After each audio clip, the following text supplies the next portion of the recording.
Assalamualaikum warahmatullahi wabarakatuh. Izin perkenalan, nama saya Anissa Fitri Anggraini, NIM saya 19210152. Pada kesempatan ini saya akan menjelaskan mengenai wacana sebagai salah satu pemenuhan tugas mata kuliah studi wacana.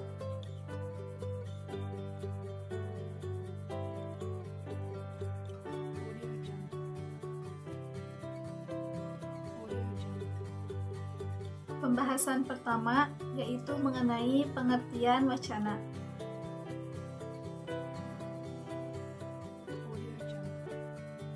Wacana berisikan pembahasan mengenai topik atau hal yang ingin disampaikan.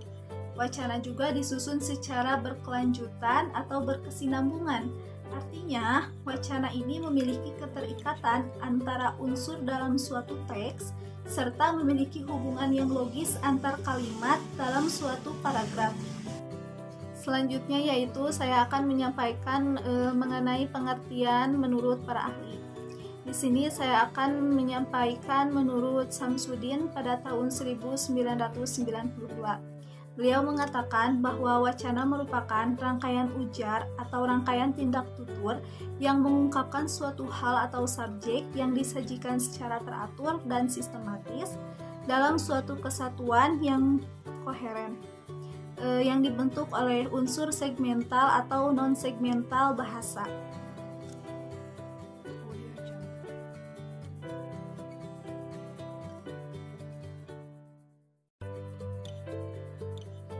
Untuk selanjutnya saya akan menyampaikan mengenai jenis-jenis wacana. Jenis wacana yang pertama yaitu jenis wacana berdasarkan saluran komunikasinya. Jenis wacana berdasarkan saluran komunikasi ini terbagi menjadi dua, yaitu yang pertama wacana lisan dan yang kedua wacana tulis. Yang pertama yaitu ada wacana lisan. Wacana lisan ini biasanya diwujudkan melalui sebuah dialog maupun sebuah monolog. Nah, dialog di sini artinya yaitu sebuah percakapan yang dilakukan oleh lebih dari satu orang yang biasanya melakukan sebuah negosiasi atau kesepakatan yang dimana saling menguntungkan kedua belah pihak.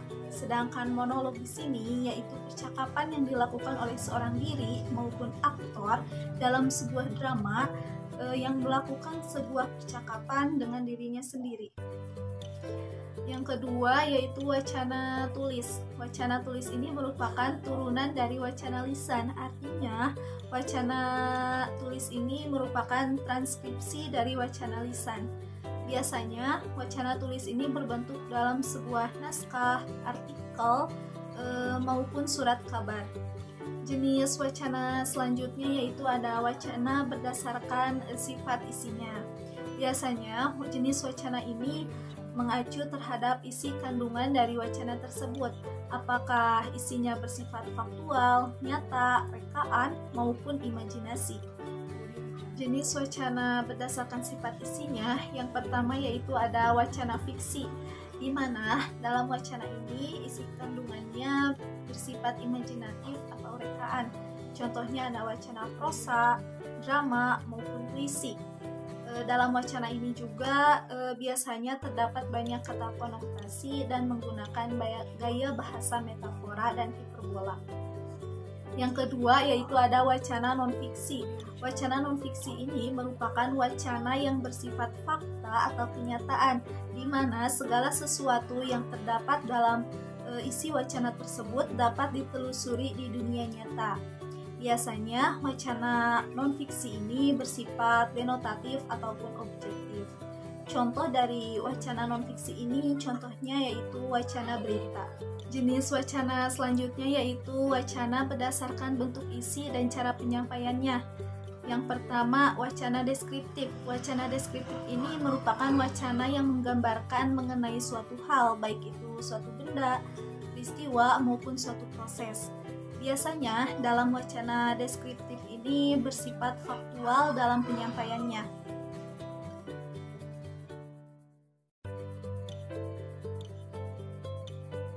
Dalam tes deskripsi, kita sebagai pendengar biasanya ikut merasakan atau melihat situasi atau suasana yang digambarkan dalam teks tersebut. Biasanya dalam teks ini disampaikan atau digambarkan secara visual, audio maupun campuran. Selanjutnya saya akan membacakan sebuah contoh teks deskripsi.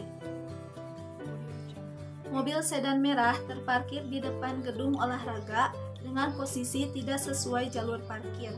Di bawah pohon rindang itu, sedan merah terhimpit bus kampus dan sebuah minibus putih. Mobil yang berplat nomor cantik itu berwarna merah jambu dan bempernya hampir menyentuh aspal. Mobil itu mengeluarkan semacam aroma bangkai.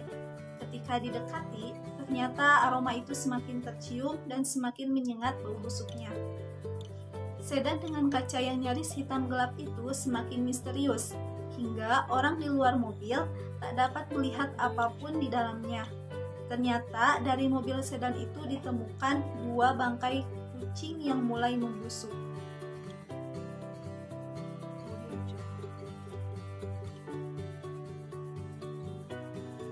Nah, setelah kita menyimak teks deskripsi tersebut, kita dapat menyimpulkan bahwa isi dari teks tersebut disampaikan secara menampilkan ciri-ciri spesifiknya.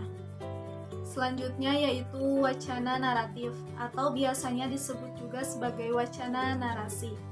Nah, biasanya pada wacana ini menceritakan mengenai tokoh dalam suatu cerita.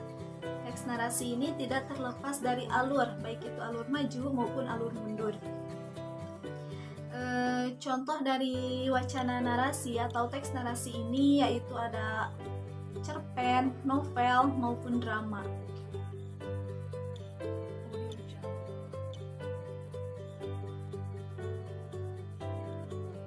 Selanjutnya yaitu wacana eksplanatif. Biasanya wacana eksplanatif ini menjelaskan suatu peristiwa tertentu yang disampaikan secara mendetail. Wacana selanjutnya berdasarkan isi dan cara penyampaiannya yaitu ada wacana argumentatif, di mana pada wacana ini berisikan suatu argumen atau pendapat seseorang mengenai fenomena tertentu.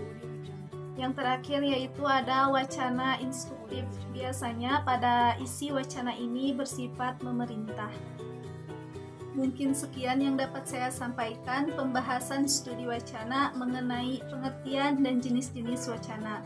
Semoga bermanfaat, kurang lebihnya mohon maaf. Wassalamualaikum warahmatullahi wabarakatuh.